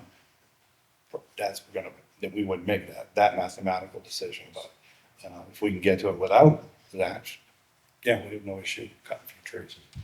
Okay. well, I don't know that you can cut them because they're in the buffer, but cutting the. Right, well, again, there's conservation does not allow any work within the buffer. So that would be something that, I'm not gonna violate the law, so we would work outside of that buffer. Again, and those are very specific questions. I can't answer those right here, not tonight, but. We'll ask the conservation when you go there, because I think you're going there, right? No, No? we will go there as an information, Oh, but we have the order already, and we. All right, Debbie, all right. what else? I think that's it, Craig. All right, they provided some good questions, some good information, things to think about. So I appreciate that input, and I'm sure your neighbors do too. I'm sure Craig does too, Nika. Thank you, Debbie. So thank you, Debbie. Thank you. Who's next? Okay, go ahead, sir. Elmo Garofoli, 35 Gilmer. What's your name? Elmo Garofoli. Okay, thanks, Elmo. The water brook that crosses Coyne Street, it does come, a lot of water comes down from Robert Street and comes down through my property and it's part of that brook, the pipe that goes across Coyne Street. So there is a lot of water during the winter months, in the spring, that all that water does come down from Robert Street. Which one is your house relative to the map, sir? What was your last name? Oh, that's it, okay. But that brook, that pipe comes down through here. Yeah, it's a pipe, there's a catch basin here. Catch basin, yeah. Goes, and it comes up through here. comes up Do you know him? Do you know him? Yeah. Been a up into your contractor. Robert Always Street. went. Yeah, Oh. all that water comes His down. father was a contractor, built a lot of houses in Clinton.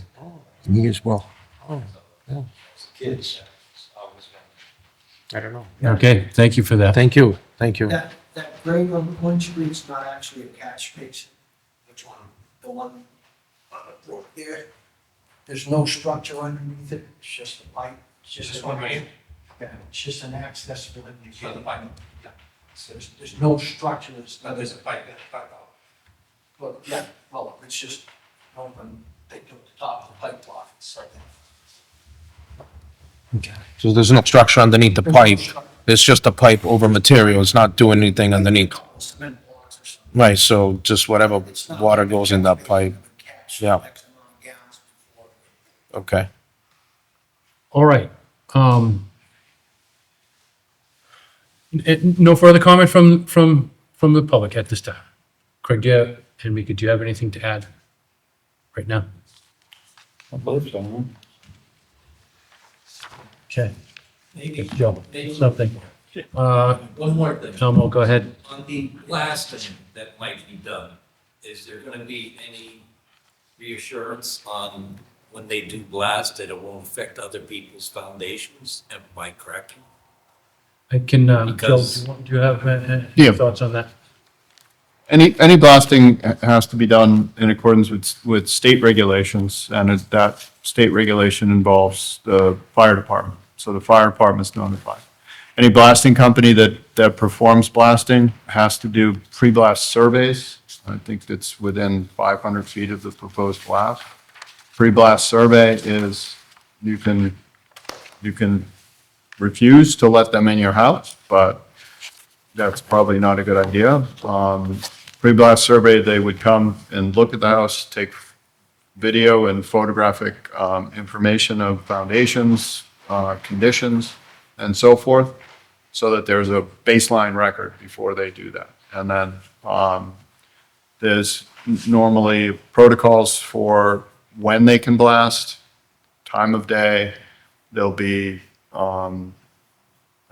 notice, then there's blast horns. There's a whole protocol that they need to follow that's per the state regulations. Nothing that this board needs to additionally condition. One thing that would be interesting, would be of interest, just so that the board understands the extent of blasting, is a cut fill analysis that predicted the amount of ledge that would need to be blasting. There's three kinds of blasting, or three kinds of rock removal. There's open blast, which is to break rock in large areas. There's trench blasting, which is more confined, and then there's hammer. So, and I think everyone's heard what hammering is. Blasting, although it sounds ominous, it's extremely controlled. The modern blasting techniques is such that they do a series of microblasts that are nanoseconds apart, and that helps not promulgate the shock wave through the rock.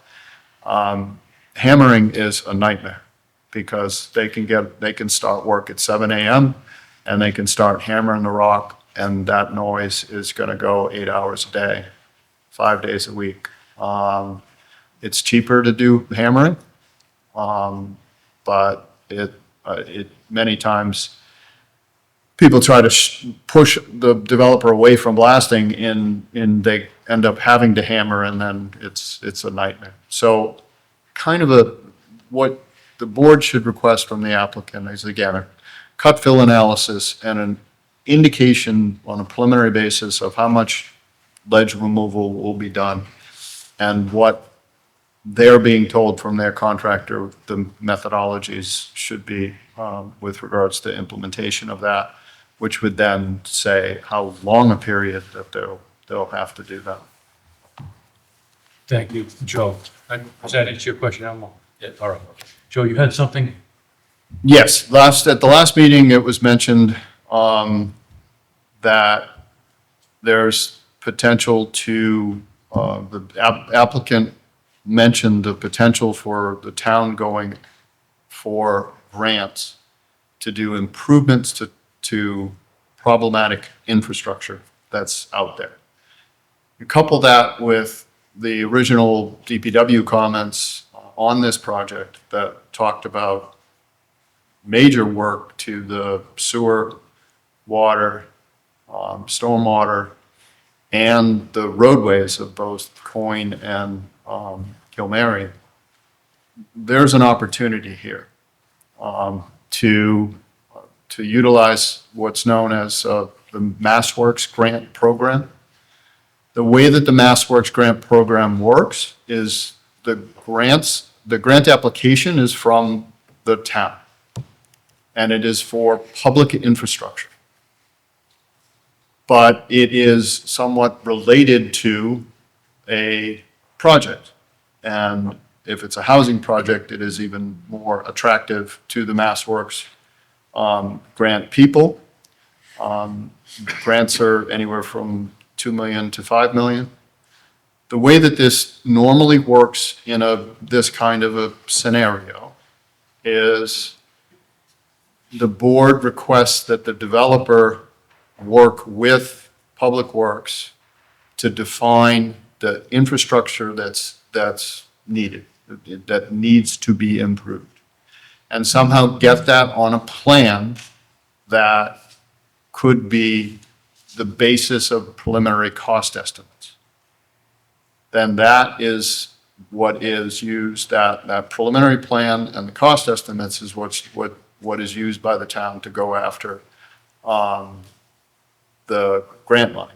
So talking about, when Mika said it's their job not to make anything worse, and maybe it'd be better, these grant opportunities are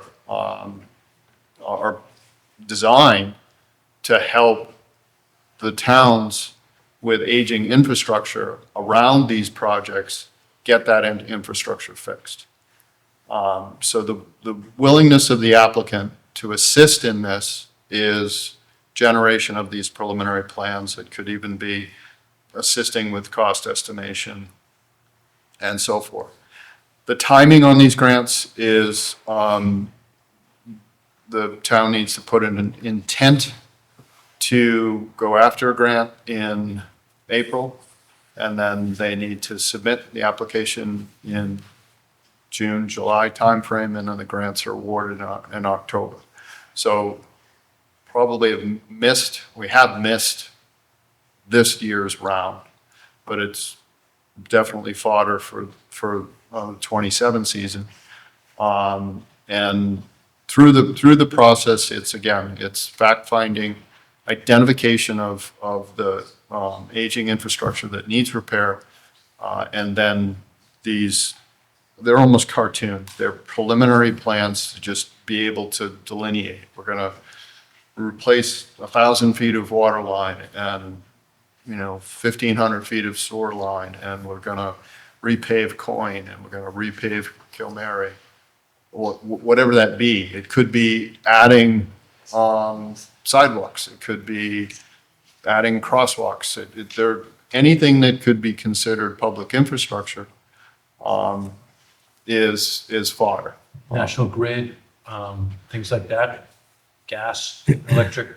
Gas and electric, no, because these have to be town infrastructure. That's the responsibility of the town. And who would, I'm sorry, who would initiate that in the town, working with?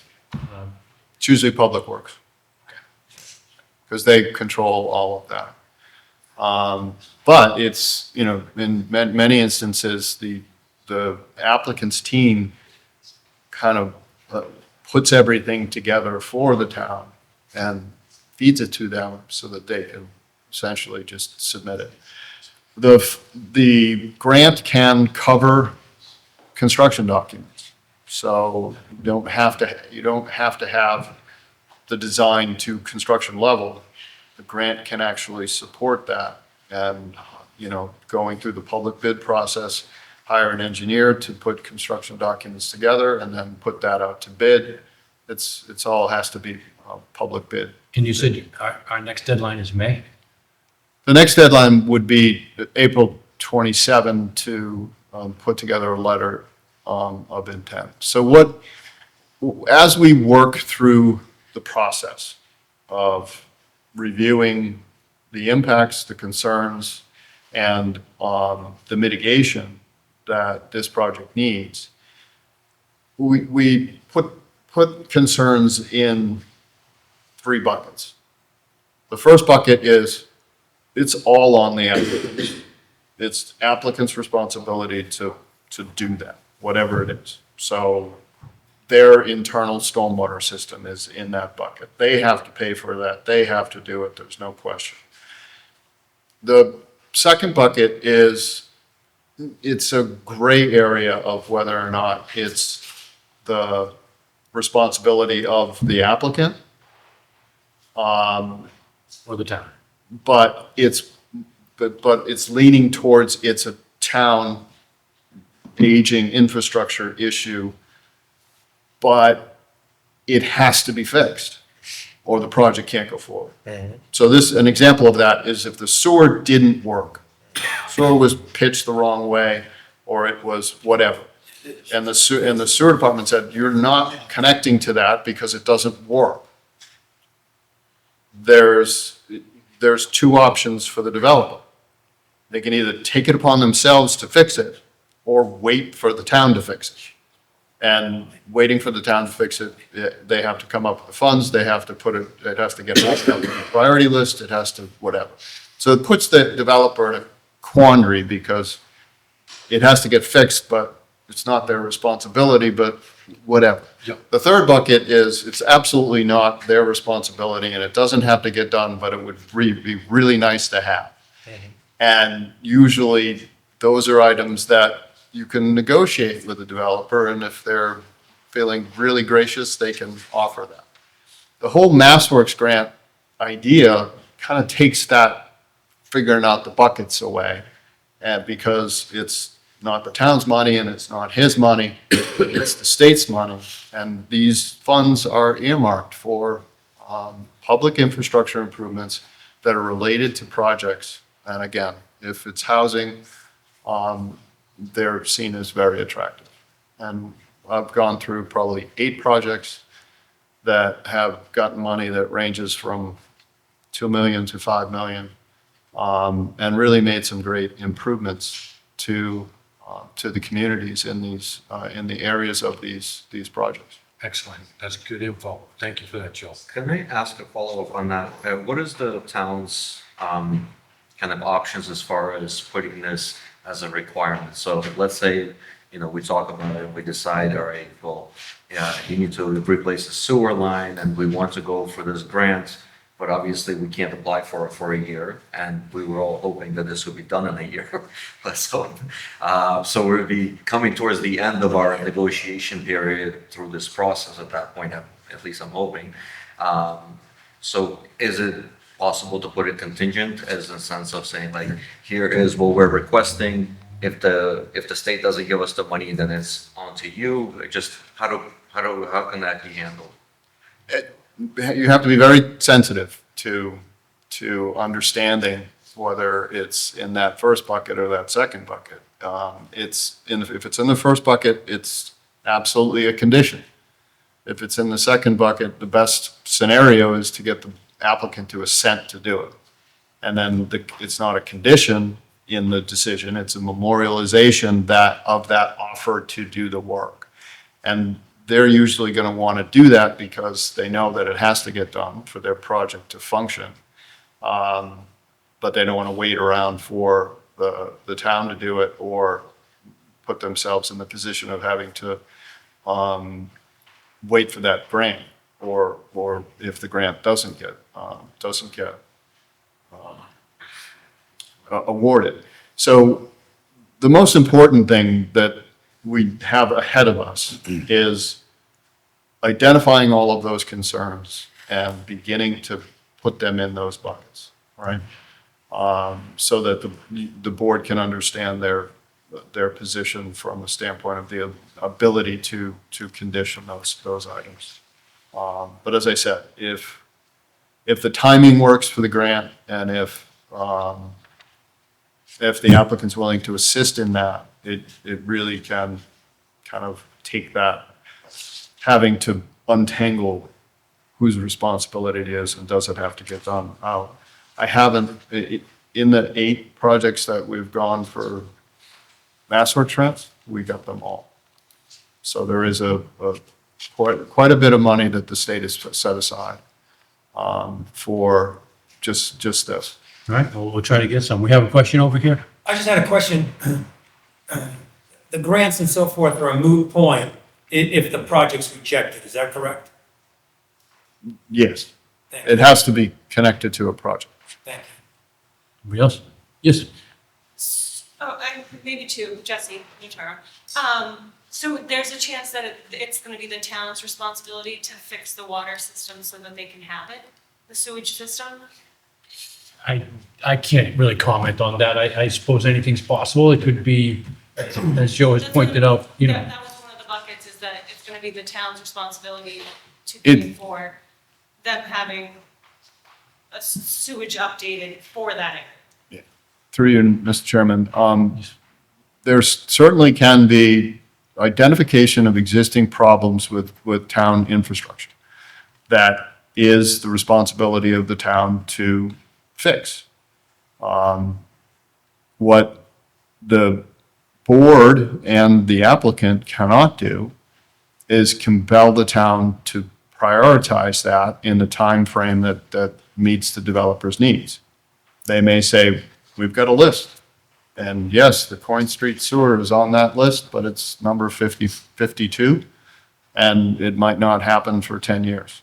So, See you in 2035. yeah. Yep. So in other words, we can just keep kicking it down and continue down and never revisit it anymore. Which is when the developer may step in and do it if they need it. And again, it's identification of the problems, and if the problem is such that they cannot connect, and we're using the sewer as an example, they cannot connect to that sewer until it's fixed, then they either have to take it upon themselves to do it, or wait for the town to do it, or assist the town and go and get a grant to do it. Happens all the time. Anybody else? Okay. I do have just like public comment. I'm sorry? I do have just public comment. Okay, go ahead. And maybe I missed it. I wasn't here at the last one. Sorry, Jesse Notaro. Hi. Are we looking at what this is? And I'm sure we are, but how this is affecting like our fire department, our police department? This is 24 3-bedroom units when our fire department is understaffed. I believe our police is also slightly. A lot of we're understaffed as a town as it is to put this large infrastructure. We've already got so many projects, and I heard rumbling that Jabil's going to be apartments. There's already apartments near there. There's already apartments across from Dunkin' Donuts. We're a small town. We're not a small town anymore. And we just keep letting people take over our town. It's no longer Clinton. And adding these buildings is just causing more stress on the people of our town. When it comes to, like, we go walking on Berlin Street every day. We have been almost hit by cars probably once a week just because of the traffic, because of people going down side streets, not looking, rushing around. Now add 24 3-bedroom units, maybe 2 cars to each unit. we're looking at so much traffic in that area that you can't even enjoy it anymore. And like I said, with the fire department and everything else, we're looking at just everyone's thin. And we just keep building and building and building. And if Jabil's going in as all these apartments, where are we putting these kids in schools? The schools are already, adding stuff like this ends up being where we have to, as a town, pay for a new school. And yes, we need upgrades every now and then, but we're doing it too soon because our town is growing insanely every year. It's a new project. Yeah, thank you, Jesse. Go ahead, Chris. I do want to say regarding the bedrooms, it would be a violation of the Fair Housing Act for us to discriminate on the basis of whether or not someone wanted to build units with 2 bedrooms, 3 bedrooms, 4 bedrooms. That would go from us or the planning board to do the same violation. In terms of the actual bylaws, I know there's a lot of people not happy with all the apartments, condominiums. That is entirely for the planning board to decide. They're the elected officials, as I generally have to say at most meetings, and they determine those laws, not us. We're just enforce the laws that they have. But I know that's a concern for everyone, and unfortunately, it's outside of our purview right now. Thank you, Chris. Do you understand that? I just want my comment out there just because whether it means anything or not, it matters that like our infrastructure doesn't handle all of this. And like I said, our fire department, our police, everything, we're already short-staffed. Yep, I know, we've heard you, yeah, for sure. But as Chris points out, it doesn't really fall in the purview of the ZBA, but to answer your question, those things are absolutely being looked at. Yeah. Like, what is the impact on fire, ambulance, hospital, schools, everything? Yeah. Certainly being looked at. That was just it. Okay, thank you, Jesse. Okay. Think we can wrap up for tonight, folks? Can I ask one more question, Mr. Chairman? Yes, please. Who made this survey, this paperwork? Was it done by your company? Yes. So, can you tell me about this paperwork? So, I'm just reading it and going through it. I was just looking it over. So it says land surveying. The first thing says stormwater management report, right? Is that the first thing that they're gonna look into is stormwater management? That's gonna be reviewed by Right. the engineers. Yep. So the first thing on this report, That was from, this black is the summary from Joe Pisnola. The okay, blue is our response. This is a response letter to his initial comments, clarification. okay. So the stormwater management is the first thing on this report that you guys are gonna be looking at, from what I understand of this report. I'm not sure that that's a determination. Is that correct, Joe? You numbered stormwater, traffic, these are typical things in your review. Oh, sorry. The order of importance is dictated by the board. Is that correct? So, yeah, You're committing to do an updated stormwater report. Yeah. So, We need to. When- We- so when will that be ready? One day or? Yeah. That's the next thing that I have to do right now. So I don't know the exact date, but it's in the process. Okay. I just want to make it a point to everyone on this report that the first thing is stormwater management. Everybody's been talking about water for 2 hours. That's the first thing that it's on here. That's all I wanted to make it a point. Mr. Chairman, they're just looking at that, it's, the traffic study, it says, if required by the board. So I think the board That is Should- definitely required. should formally say. it is required. It is It's required by the required. board. Again, Mr. Chairman. Howard Stein Hudson, the best thing to do is put Howard Stein Hudson with the applicant's team to talk about the scope, and then they can go off and do that traffic stuff. But if, just, the board should make it clear to the applicant that, yes, it's required. Okay, and so how much of this do we have to go through this line by line? No, what I'll do is, they've responded to my letter, I Yeah. will respond to their responses. Yep, okay, And if there's any direction that the board has to take at the next meeting, then it'll be in there. yep. And I'll, Can I ask a question? How do you request what you're discussing? I mean, I see the list, obviously, how do you request what the board is trying to request them to do? through you, through the letter, basically the answer and The response. board just states it at the public hearing. Okay.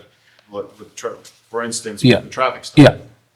You have now unequivocally stated to the applicant that a traffic study will be required. They can refuse to do that, Mhm. because it's not in the regulation, Mhm. but I don't think they're doing it. I think they're willing to do it. The board took the action of engaging Howard Stein Hudson in the traffic peer review, and that's normally the traffic study's already there, so they could just start reviewing it. In this case, they can avail themselves to Steve Finland of Howard Stein Hudson to define the scope of the magnitude of the traffic study. What should be involved, what intersections should be reviewed, all of those things, so that they're not guessing. And the board can have the confidence that your expert is making sure that that's going to be done right. So we don't have to vote, Joe. The chairman can just say that that's something that we're looking for, okay? Yep. And so it should be clear at this point. Debbie? So will the traffic study consider the safety of the pedestrians that block Coyne and Kilmartin with no sidewalks? Specifically the children that have to catch the bus down the end of Berlin Street? Absolutely. All of those things, yes. It's a traffic study. Yep. There's times when you can't barely get out of Kilmartin Street because parents are down there waiting for the bus and they're parked on both sides of the road and stuff, so it makes it tough to, now you throw 20-something humans in and half of them have kids, now they're gonna be parked down there waiting for the bus. It's gonna make confusion. Yep. Mr. Chairman, this gentleman right here on the board, you're on Kilmartin, you won't be able to get out to Berlin Street if this is approved. And you're gonna be landlocked. Might as well walk to work. Yeah. Get some exercise. Yeah, I certainly share your concern about Gilmurray and Berlin. My son's 5, he waits for the bus there every day. So I'm well aware of what you're referring to. Because it's dangerous right now. I understand. My concern also, and as I mentioned this during the last meeting, is on Coyne Street. I feel like with this many 3-bedroom units, still with children there, so therefore I feel like there should be a sidewalk there. I don't know if you have done any measurement of Coyne and how much land there is that can accommodate a sidewalk, or if it's narrow, you have We have not looked at that. And so, yeah, formally stating that, from my perspective, that was an important thing for Coyne Street. Gilmurray is a different story, but it also is going to have some challenges, but that's what the traffic study is going to tell us more about and, address it at that time. May I ask another question? Obviously, because it's all new to us as well. Once the traffic's report is put together, do we have a say or no say to this traffic report that has been done by professionals? What we think at that point? Because as far as I understand, Joe, they're professionals, they're gonna put it together, they're gonna show it to us, and that is the traffic report. So if they say a sidewalk goes here and their numbers work, whatever the neighborhood says, that's how it's gonna go. Is that how it goes, or do people have a say or no say in the traffic report? No, you have to say, ultimately, it's your decision, so I think someone said, what if there's a disagreement? You're the arbiter of that. You are ultimately the decider. What needs to be included from the standpoint of mitigation and conditions? Sometimes it's gonna get gray. Sure. As to whether or not it's the applicant's responsibility. That's ultimately up to you,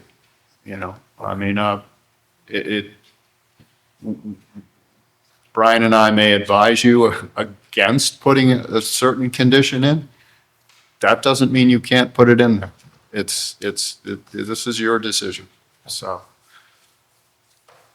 All right. Thank Anything you. else? All right, so we're going to continue this meeting. I think that as far as the board is concerned, we should, I'm suggesting we have a separate meeting for this meeting, to avoid going till 11 o'clock at night. If we have a meeting, excuse me, a meeting on this, we have a scheduled meeting, the second week, second Tuesday, which is the 14th. So that would mean the 7th, perhaps, of July, to meet again, which is 4 weeks from today. Yes, Katie? The 7th, there is a planning board meeting at 6 o'clock. And also, I'm not. I'm not either. We'll be on the phone. Any suggestions on what is a good day? So are you out that whole week? I know it's July 4th. I won't be back to look 14, but my suggestion would be, why don't we have some of this peer review work done and then schedule a separate meeting to discuss what those findings? We have to schedule this to, it needs to be a date certain. We have to reschedule it now. No, I'm saying like have a normal meeting next time at a limited scope. And then once we can get some peer review, schedule a longer meeting that we can sit down and, kind of iron this all out. If it may help the board, because I'm gonna be out for 2 weeks in July, the beginning of July, and you're gonna be out. If we want, we could do another meeting right at the end of this month. Because it's the 2nd and the 30th, it's right there. So if we wanted to regroup right at the end of this month, that might help us to, come back in 3 weeks from then, which I'll be here, he'll be here. I think that might. Joe, I'd ask, do you think there's any chance that the peer reviews would be conducted in that time? Or are we? The civil will be done in the next, Howard Stein Hudson said 2 weeks. So, we'll be able to have your civil engineering peer reviewer here at the meeting as long as it's 3 or 4 weeks out. Okay, so 3 weeks from today, if somebody wants to look at a calendar. The 30th. The 30th? Yeah. Yeah. So it is. Does everybody agree with that? Chris, can you be around? Yep, I'll be around for that if need be. Okay, then I'd like, if you don't mind, make a motion to continue the hearing until date certain June 30th at 7:30. I make a motion to continue until June 30th, 7:30. Second motion. Okay, we have a motion and a second. Is there any other discussion? All in favor? Okay. All right, so that's unanimous. So the 30th, 7:30, we'll meet again. Is that open to the public? Of course. Invite a friend. I'm gonna phone a friend. And before everybody goes, I would like to remind everybody that this is a volunteer board and we are looking for a volunteer. So we need one more person. Anybody interested in joining the board? We have a great time. Just ask Katie how great a time we have up here. So please join or ask a friend. No better time to join the board. You would not be able to vote on this project. Sorry.